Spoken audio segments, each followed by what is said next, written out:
Welcome back, horror family.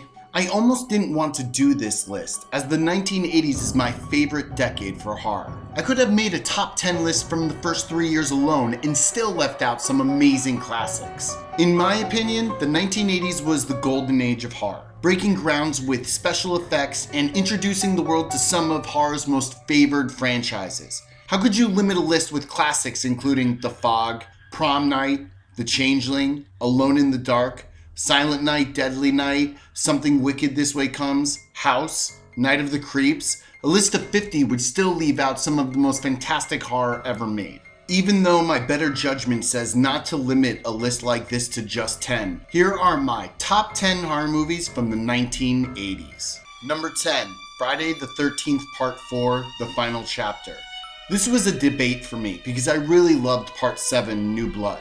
But in all honesty, The Final Chapter is one of the most significant installments in the Jason franchise, as well as being the first Friday the 13th film I ever watched. The second film to have the iconic hockey mask, we were left at the end with the menacing look on Corey Feldman's face, enticing fans with the concept that he would continue the legacy left after he quote-unquote kills Jason. But unfortunately, A New Beginning was a subpar attempt to recreate whodunit that we saw in the original Friday the 13th. Luckily, Jason Lives made up for it.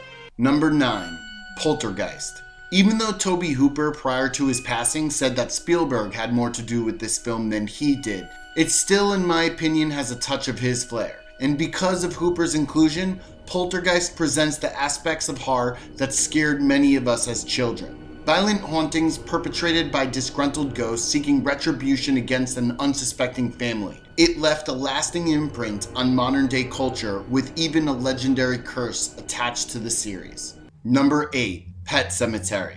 This film, based on the famed novel by Stephen King, portrays that death is hard enough to face, but when Louis Creed ignores the warnings of an ancient people, he invites vile corruption from beyond the grave onto his doorstep. And we see true horror in its raw form, with an adaptation exposing the power of King's work. Number 7, Hellraiser. The master of body horror, Clive Barker's novel, The Hellbound Heart, into a terrifying and visually graphic film, delving into the concepts of pain, pleasure, and the gray area in between. We are introduced to Pinhead, the Cenobites, and the Puzzle Box, staple figures of horror. The gates of hell open, permitting the angels of pain into our world, burning into our minds with hooked chains. Number 6, Child's Play.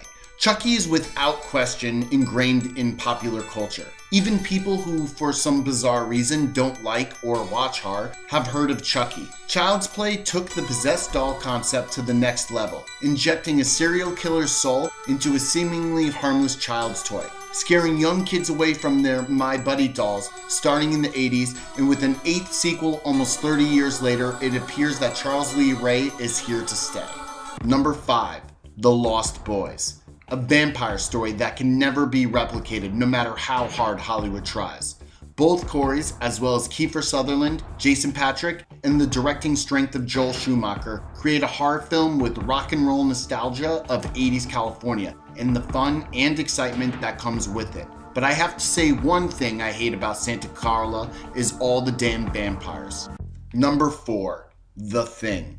John Carpenter brought us alien terror in the most secluded part of the world, with beautifully designed practical effects never seen before its time. Heads pulling away from bodies, mutant dogs transforming into monstrous hybrids, and an ambiguous ending still being debated to this day. John Carpenter's The Thing creates claustrophobia at sub-zero temperatures, with paranoia and a horrible alien hidden behind a familiar face.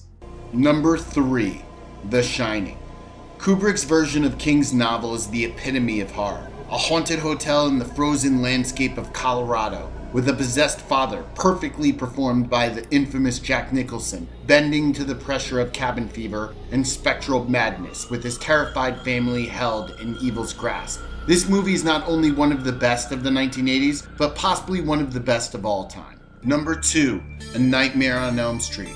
This film created one of the most recognizable characters in horror. A Nightmare on Elm Street was so successful, it created New Line Cinema, a company synonymous for its contribution to the genre. The movie that launched Wes Craven into the stratosphere of horror legend status, Freddy Krueger to this day continues to haunt the nightmares of generations. Often copied but never replicated, the claw, the hat, the striped sweater, and scarred face of Robert Englund is the living essence of what nightmares and horror is all about. In number 1, The Fly. Many would consider this for lower on the list, but I put this Cronenberg masterpiece as number 1 because it is one of my all-time favorites.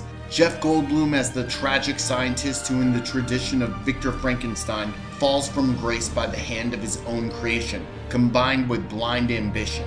The fabric of science and nature are torn apart by the laws, keeping them intact, warning those seeking to trifle their divide that there are boundaries that should never be crossed. Seth Brundle basks in the glory of his creation, only to be mentally and physically transformed into a corruption of God, the aspects of man and insect battling for the same body. A true horror classic combining a fantastic soundtrack with unforgettable effects. This is possibly one of my favorite movies and the first film that comes to mind when I think of 80s horror. Of course I missed some, but tell me your favorites. What franchises that spawned from the 80s do you like the most? Are you a fan of vampires, werewolves, or good old-fashioned slashers? Comment in the section below, and please remember to like, share, and subscribe. Stay scared.